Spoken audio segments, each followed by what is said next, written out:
In 1950, 11 men pulled off what the FBI called the crime of the century.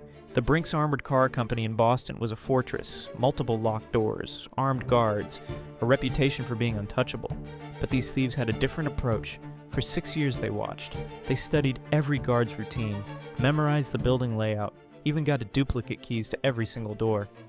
On January 17th, wearing identical masks and navy peacoats, they walked in like they owned the place. 18 minutes later, they walked out with $2.7 million.